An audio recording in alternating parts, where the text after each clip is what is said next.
Good morning students, this is your Yogen sir. कल last time हमने पढ़ा था Coulomb's law of electrostatics. F is equal to 1/4 pi epsilon nought Q1 Q2 by R square. Last time हमने इसको पढ़ा था, ठीक है। ये जो चार्जेस है ना, अगर ये चार्जेस सेम नेचर के होते हैं तो क्या करते हैं, वो रिपेल करते हैं। बट जब ये अपोजिट नेचर के हो जाते हैं ना,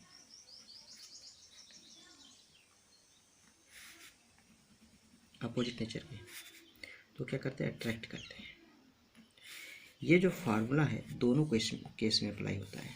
ये जो फार्मूला होगा ये दोनों केस में अप्लाई होता है, ठीक है। इसके लिए भी इस पर जो फोर्स एक्ट कर रहा है इस चार्ज के कारण, और इस चार्ज पर जो फोर्स एक्ट कर रहा है इस चार्ज के कारण, यानी F charge force on 1 due to 2, इसको हम लिख सकते हैं force on 2 due to 1। Similarly we can write here force on 1 due to 2 and force on 2 due to 1। Last time हमने आपको बताया था the magnitude of both forces are same. Magnitude of both forces are same, ठीक है। तो ये जो forces हैं which are acting in opposite direction to each other, so that the formula for electrostatics of charges is common for both, that is same charges and different charges. तो ये हमने आपको बताया था, जो ये C is equal to constant है which is known as Coulomb constant. क्या ये कूलम्ब कॉन्स्टेंट, ठीक है।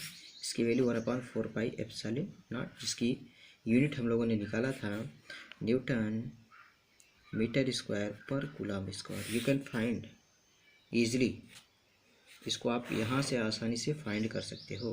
1/4 पाई एप्सिलॉन नॉट को आप लिख सकते हो F into R square by Q1 into Q2। Force की यूनिट क्या होती है, फोर्स की यूनिट क्या होती है, न्यूटन मीटर, ये डिस्टेंस के लिए मीटर स्क्वायर, स्क्वायर है तो ये कूलम इंटू कूलम क्या हो जाएगा, coulomb square, that is newton metre square per coulomb square. This is the unit of 1/4 pi epsilon naught, that is a coulomb's constant, ठीक है। और इसकी कैलकुलेटेड वैल्यू है 1/4 पाई एप्सिलॉन नॉट की calculated value 9 × 10⁻9 होती है, with unit newton metre square per coulomb square. You can find the value of epsilon naught which is the permittivity of the free space, जिसको हम निर्वात की विद्युतशीलता कहते हैं। ये क्या हो जाएगा आपका 4 पाई इंटू 9 × 10⁻9, यूनिट अपोजिट हो जाएगा, कूलम्ब स्क्वायर पर newton metre square. Epsilon nought is equal to 1/4 the value of pi 3.14 into 9 × 10⁻9। ये कैलकुलेशन आप तो कर ही सकते हैं।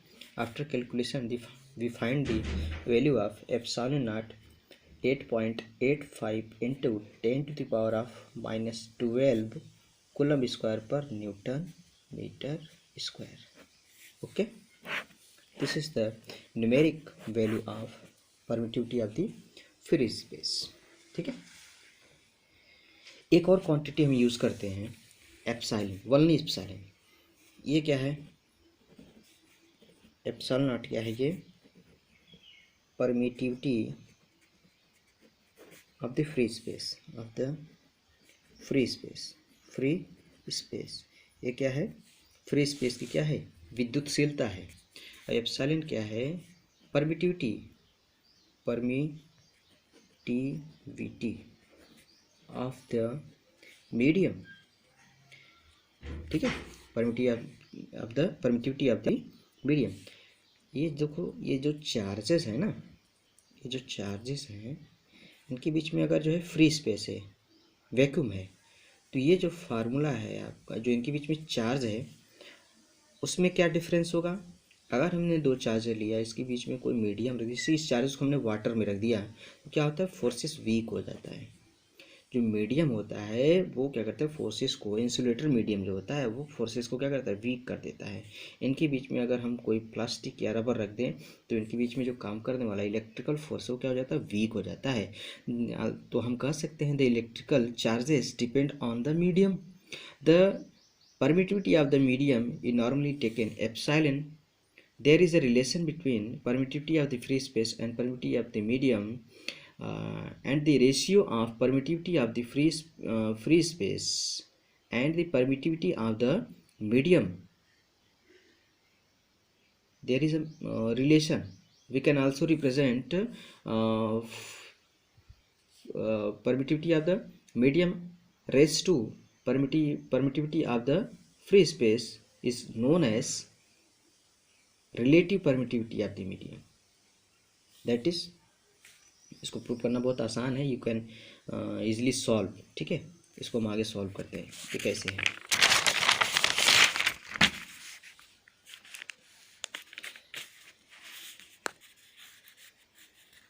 ये क्या है, epsilon permittivity of the free space and एक है परमिटिविटी ऑफ द मीडियम। ठीक है, ये जो होता है रिलेटिव परमिटिविटी, रिलेटिव परमिटिविटी, जो रिलेटिव परमिटिविटी होती है which is normally represented epsilon और is equal to epsilon race to epsilon naught. ठीक है, ये क्या है, दोनों अलग अलग हैं। ये क्या है, आपकी रिलेटिव परमिटिविटी है, ये क्या है, मीडियम के लिए है, ये क्या है आपका फ्री स्पेस के लिए, फ्री स्पेस के लिए है परमिटिविटी। ठीक है, यानी इलेक्ट्रिकल चार्जेस के बीच में कोई भी मीडियम है तो इलेक्ट्रिकल चार्जेस का जो फोर्स होता है वो मीडियम पे डिपेंड करता है इजीली। ठीक है, चलिए एक एग्जांपल लेते हैं छोटा सा। ठीक है, आपको मिनिमम पॉसिबल फोर्स फाइंड करना है, ध्यान से सुनिएगा। Find the minimum possible force of the minimum charges. You can consider what is the minimum charges, and also last time we have calculate। चलिए बताते हैं आपको। जैसे चार्जेस के लिए नॉर्मली जैसे ये क्या है, F taking two charges Q1 Q2। This is a very most question जो मैं आपको बताने जा रहा हूँ, ये एग्ज़ाम में पूछता है, बहुत तेज़ी से पूछता है। ये डिस्टेंस बिटवीन आर, इसके लिए हमने आपको बताया force 1/4 pi epsilon nought and Q1 Q2 by R square. The electrical force, the Coulomb's law follow the inverse square rule. चलिए, दैट इज लोएस्ट, मैंने आपको बताया मिनिमम फोर्स, तो minimum charge having minimum force, तो minimum charge हम ले सकते हैं, consider to minimum charge E is the minimum charge. ठीक है, तो F इज इक्वल टू, आप लिख सकते हो इसको, नॉर्मली हम सी रिप्रेजेंट करते हैं which is Coulomb's constant, and Q1 is equal to E and Q2 is equal to also E, that is E into E, and distance between both charges is R, that is force। C into E square, E into E क्या हो जाएगा, E square by R square। okay, this is minimum force between unit charges, minimum charges. ये यहाँ तक clear हो गया, आगे बढ़ते हैं। ठीक है, मैं अगर आपसे क्वेश्चन पूछूं, अगर कि कोई सिस्टम में चार्ज है, एक चार्ज है और उसके आसपास हम और किसी चार्ज को रख दें, उस पर क्या फ़र्क पड़ेगा, आप सोच सकते हैं। The force of interaction between two charges does not depend on the other charges presence और absence। यदि कोई चार्ज प्रेजेंट या absent है, उसके आसपास कोई चार्ज रख दे तो उस चार्ज पर कोई इफेक्ट नहीं पड़ता। ठीक है, कंसीडर कर लेते हैं। देखिए टू चार्जेस हैं, ये चार्ज मान लीजिए आपका Q1 है, ये क्या है Q2 माइनस Q2। ठीक है, देखिए अपोजिट चार्जेस में क्या होता है, इंट्रैक्शन होता है, वो एक दूसरे को क्या करते हैं, अट्रैक्ट करते हैं। मान लो ये कोई चार्ज है, ये इसकी ओर खींचा चला रहा है। मान लो कोई लड़का है, अब ये क्या है, इसकी ओर खींचा चला रहा है। ठीक है, इसकी ज़िंदगी में कोई और एक और आ गई। ठीक है, माइनस Q3। ये इतना बेवफा भी नहीं इसके पास पहुंच जाए। मेरे कहने का मतलब कि इस चार्ज के प्रेजेंट से इस चार्ज पर कोई इफेक्ट नहीं होगा।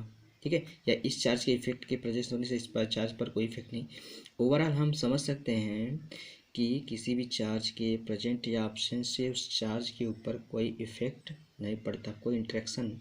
मैंने आपको बताया the force of interaction between two charges does not depend on other charges presence और एब्सेंस। ठीक है, क्लियर हो गया। आगे हम इसको नेक्स्ट वीडियो में बताएंगे। ओके, तब तक बाय।